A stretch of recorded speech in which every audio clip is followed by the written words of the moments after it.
I think, honestly speaking, to me, that honor is bigger than any other honor that I can think of. To be here as a student and to come back as chief guest for a convocation, I don't think many people get that opportunity. So I'm so thankful to IIT Kanpur, to Director, to the Board of Governors for inviting me here today. And I'm filled with emotion about that part, to see how IIT has grown in the last 50 years. But yet I'm maintaining the same standard of faculty, of teaching, of students, and how the campus has grown. And as I look around, the kind of infrastructure that has come is amazing. And IIT Kanpur is deep in my heart and remains in my heart. And I'm so grateful to everyone for inviting me here today. आज से करीब 6 साल पहले भारत में जो space में जो भी काम हो रहा था, वो काम ISRO करती थी। और उस समय हमारे आदरणीय प्राइम मिनिस्टर ने ये सोचा कि अगर हम प्राइवेट सेक्टर को स्पेस में एंट्री दें तो शायद हमारा स्पेस सेक्टर काफ़ी तेज़ी से आगे बढ़ेगा। ऐसा बाहर के देशों में ऑलरेडी हो चुका था। यूरोप में, अमेरिका में, जापान में काफ़ी प्राइवेट सेक्टर स्पेस में काम कर रही थी। इसलिए उन्होंने एक इन स्पेस कायम किया कि इन स्पेस के जरिए हम प्राइवेट सेक्टर को बढ़ावा देंगे कि स्पेस में आएँ, आगे आएँ और कंट्रीब्यूट करें इसरो के साथ। इसरो ने काफ़ी अच्छा काम किया 60 साल में, और हम पिछले 4-5 साल में प्राइवेट सेक्टर के साथ इस चीज़ को हम आगे बढ़ा रहे हैं। और हमारे कई प्राइवेट सेक्टर कंपनियां काफ़ी अच्छा काम कर रही हैं। करीब 400 कंपनियां नई खुली हैं पिछले 4-5 सालों में। और हमें बड़ी खुशी है कि जो हमारे प्राइम मिनिस्टर का सपना था कि हम स्पेस सेक्टर को प्राइवेटाइज करें, वो पूरा हो रहा है धीरे धीरे। ऐसा है कि स्पेस सेक्टर में भारत की टेक्निकल एबिलिटी काफ़ी अच्छी है, टेक्निकल एबिलिटी, लेकिन हमने उसे कमर्शियल कन्वर्सन नहीं किया है। और प्राइवेट सेक्टर के साथ हम कोशिश ये कर रहे हैं कि हम स्पेस के जरिए केवल टेक्नोलॉजिकल एडवांसमेंट नहीं बल्कि इकोनॉमिक एडवांसमेंट भी करें। इसलिए हमने एक बहुत ही एम्बिशियस गोल रखा है कि 2033 तक स्पेस इकोनॉमी जो है इंडिया की, वो करीब $44 बिलियन हो जाए, यानी कि 4,40,000 करोड़ के आसपास स्पेस इकोनॉमी हो जाए, जो कि अभी करीब $8-9 बिलियन हैं। तो यही हमारा विज़न है, और इसके लिए हमें कई तरीके से, कई ढंग से काम करना है, और कई डिफरेंट स्टेक होल्डर्स में साथ साथ काम कर रहे हैं। अब इसमें कठिनाइयाँ काफ़ी हैं। कोई भी जो एम्बिशियस विज़न होगा उसमें कठिनाइयाँ ज़रूर होंगी। तो स्पेस सेक्टर में सबसे पहली चीज़ ये है कि जो एक्सपर्टीज़ है वो बाय एंड लार्ज केवल इसरो के पास है। अब पिछले 5 सालों में हमने धीरे धीरे प्राइवेट सेक्टर को भी आगे बढ़ते हुए देखा है। इस एक्सपर्टीज़ में जो इंफ्रास्ट्रक्चर है वो काफ़ी महंगा है, वो बढ़ाना पड़ रहा है, और बना रहे हैं धीरे धीरे। इन्वेस्टमेंट स्पेस सेक्टर में काफ़ी चाहिए, क्योंकि ये एक डीप टेक सेक्टर है, और इसलिए इसमें इमीडिएट रिटर्न नहीं होते हैं और काफ़ी इन्वेस्टमेंट होता है। तो अब जो इन्वेस्टर्स हैं वो भी अब आगे आ रहे हैं।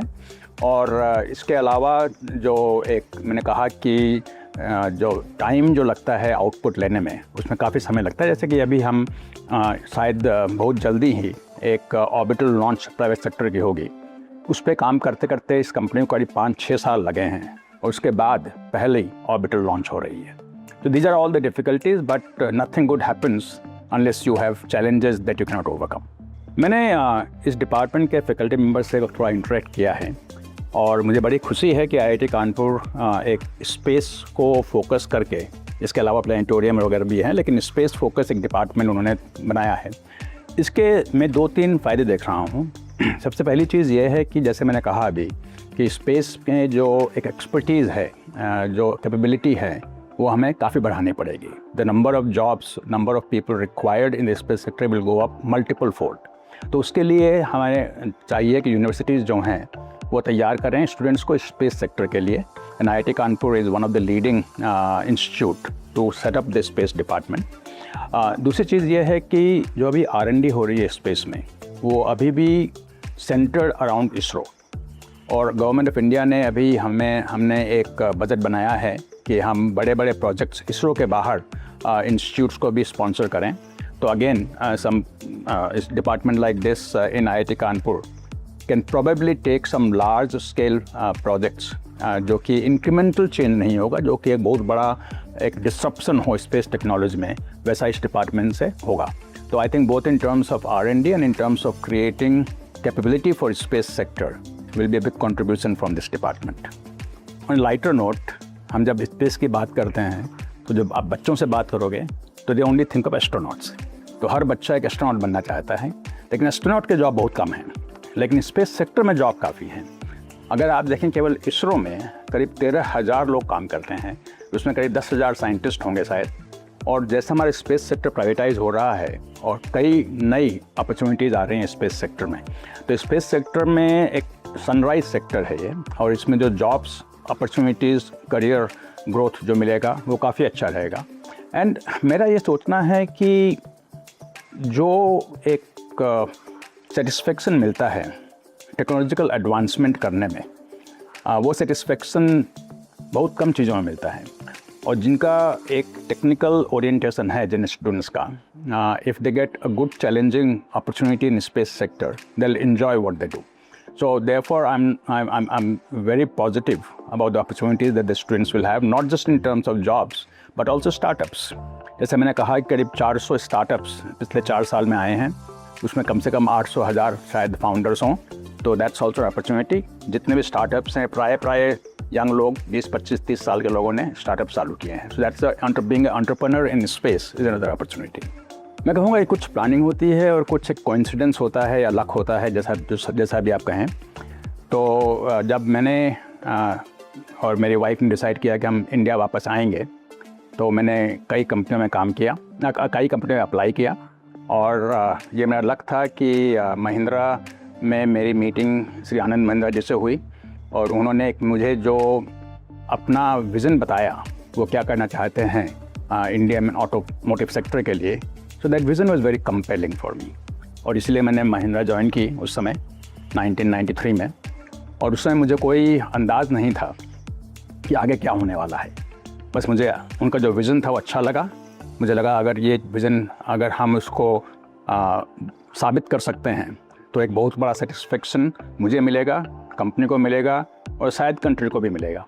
तो इसलिए मैंने ये अपनी जर्नी वहाँ शुरू की। जो स्कॉर्पियो की जो स्टोरी है, first of all this story has been told many times, तो now it's become stale. But जो एक महिंद्रा स्कॉर्पियो की जो स्टोरी है, ये एक स्टोरी है किस तरह से हमें आगे बढ़ना होगा। ज़िंदगी में कायमता तभी मिलेगी जब हम एक बड़ी बेट्स लेंगे। अगर हम इंक्रीमेंटल इम्प्रूवमेंट करेंगे तो इंक्रीमेंटल इम्प्रूवमेंट होगा। एक महिंद्रा स्कॉर्पियो जो थी एक बिग बेट थी कंपनी के लिए। उस समय 550-600 करोड़ खर्च करना एक प्रोजेक्ट पे एक इंडियन कंपनी के लिए बहुत बड़ी बात थी। So that's the big opportunity that the company saw and invested behind it. तो हमें भी लाइफ में देखना चाहिए कि हम किस तरह से बिग बेट्स लेके आगे बढ़ते हैं। और मैं फॉर्चुनेट था कि उस समय मुझे इस प्रोजेक्ट को लीड करने का मौका दिया गया, और अगेन मैं फॉर्चुनेट था कि प्रोजेक्ट ठीक निकला, और हमारी जो कस्टमर्स थे, बायर्स थे इंडियन, उन्होंने ये प्रोजेक्ट पसंद किया। लेकिन मैं एक चीज़ और कहूँगा कि it was not just about the product. एक उस समय मुझे लगा कि जो कस्टमर्स थे हमारे, उनमें एक प्राइड था कि एक इंडियन कंपनी ने इंडियन इंजीनियर्स को लेकर ऐसी एक गाड़ी बनाई है जो कि विदेशी गाड़ियों के साथ कम्पीट कर सकती हैं। इसलिए काफ़ी कस्टमर्स ने ये गाड़ी इसलिए ख़रीदी कि एक इंडियन गाड़ी थी। So I think this was all some hard work, some good positioning, some good luck, whatever it might be, but something that in some sense redefined Mahindra and redefined the Indian SUV sector and to some extent even Indian automotive sector. See, ऐसा है कि जब हमने ये काम शुरू किया था अर्ली 90s में, और if you go back even 10 years, India में R&D प्रोडक्ट डेवलपमेंट की जो अपॉर्चुनिटीज़ थी वो बहुत लिमिटेड थी, और उसमें भी जो अपॉर्चुनिटीज़ थी वो they were not hard core product development. अब ये बिल्कुल चेंज हो गया है। अभी any person, any graduating engineer who wants to make a career in technology, opportunities are so many, whether it's automotive industry, whether it is multiple different industries that you can think of, opportunities are amazing. और मैं ये भी कहूँगा कि जो satisfaction मिलता है product development करके, स्पेशली सक्सेसफुल प्रोडक्ट डेवलपमेंट करके, That satisfaction is very hard to describe. It's only something that you can only feel. तो मैं इनकरेज करूँगा स्टूडेंट्स को कि जहाँ तक हो सकता है आप टेक्नोलॉजी से और इंजीनियरिंग से ज़्यादा दूर ना जाएं। काफ़ी अपॉर्चुनिटीज़ हैं इंडिया में और काफ़ी opportunities and it are not opportunities which where you make a financial sacrifice. Fortunately अभी पे स्केल भी अच्छी हो गई हैं people who are in engineering and R&D। तो अगर आप सुन रहे हैं इसको तो मेरे आपसे अपील है कि you should think about making a career in technology, R&D and product development. देखिए IIT कानपुर में मैंने 5 साल गुजारे थे। That time the course was 5 year course. 16 साल की उम्र में यहाँ आया था, 21 साल की उम्र में निकला। तो वो जो समय होता है एक तरह से forming that forms you as a person. You come in at 16 years of age, still not sure of what you want to do, what you're capable of doing. And in these 5 years, you get formed as a person. Also, पहली बार मैं family से दूर रहा 5 साल अचानक hostel में। शायद पहली बार मैं अकेला था without the family member. That also builds a personality. So जो एजुकेशन मिला तो undoubtedly first class education, one of the best that you can get. But even beyond that, the learning in hostels, the learning with friends, doing all the mischievous thing, not just right thing, doing all the mischievous thing, catering for yourself, prepare you in a very big way to face the world as you get out of IIT or any other institute and start your career. So I think the wholesome experience that a campus life gives an IIT, and I'm so happy that still residential is a must in IITs and it's not an option, because the residential part is what builds you as a human being. The friendships that you do, that you create during these 5 years, now 4 years, are lifelong friendships. The biggest treasure that you have, that you carry out of IITs. The kind of opportunities you get in terms of managing this or that, the management of your time, management of budget, because not everybody comes with deep pockets to IIT, managing budget and living within the means that are given. All of these things are part of learning. अगर मैं अभी सोचूं जो मैं यहाँ हूँ और पीछे देखूं, तो जो भी मैंने किया है उसमें एजुकेशन ने एक पार्ट प्ले किया है। Equal part comes from learning how to live life, which I did in the IIT campus. There are many learnings, लेकिन सबसे ज़रूरी चीज़ जो मैंने सीखी है, and I reflect back,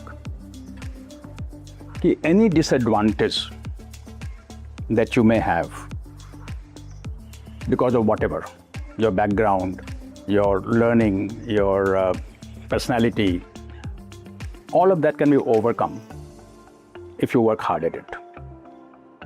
Nothing is a barrier to success. As long as you believe in yourself, as long as you work hard at it, as long as you're humble enough to learn. And that's the second thing, that you should never ever stop learning. So these are two things, that there is no disadvantage that you cannot overcome, and you should never ever stop learning, because the moment you stop learning, you start fading away. See, India में जो alumni connect है अभी वो evolve हो रहा है। पिछले 10 सालों में ही IITs ने अपने एलुमनाई को इंगेज करना शुरू किया है। अगर आप अमेरिका में देखें तो एलुमनाइज की कनेक्शन अपने अल्मा माटर से काफ़ी स्ट्रॉन्ग है, not just in terms of paying money or giving money, but also in terms of giving time, giving the expertise. तो IITs के लिए, जहाँ हर IIT के करीब 30-40 हज़ार एलुमनाई पूरी दुनिया में हैं, बहुत सक्सेसफुल एलुमनाइज हैं, अगर हम उनको ठीक तरह से इंगेज कर सकें तो IITs को काफ़ी हद तक सहायता मिल सकती है। Now I should say that engagement should not be just about getting donation. And that's just one part of it. I think engagement is about how they become a brand ambassador for IITs.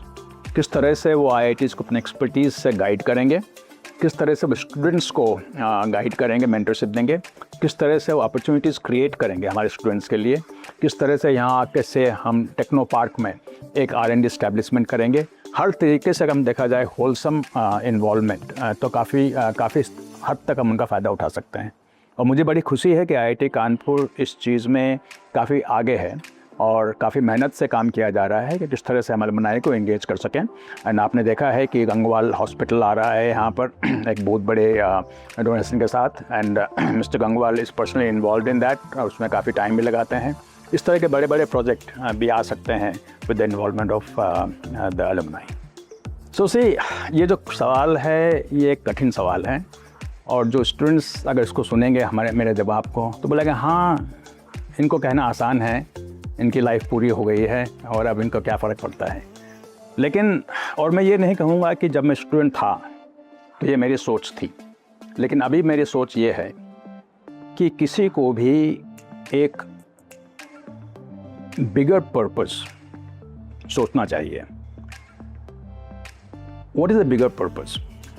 Can be anything, but it cannot be how much I earn and what my title is. The bigger purpose, again, जैसा मैंने अभी कहा, go out and make a difference. You decide how you want to make a difference. You decide where you want to excel. But satisfaction in life will not come, and mark my words, will not come simply by earning more. And satisfaction will not come if you don't earn either. So I'm not saying that don't earn. Yes, you should earn. But satisfaction will not come simply by earning more. It will come by doing the right things as you're earning more. Helping others in whatever way, helping the country, helping the institute, helping your company, whatever it might be. But have a bigger purpose. And that bigger purpose will bring the satisfaction.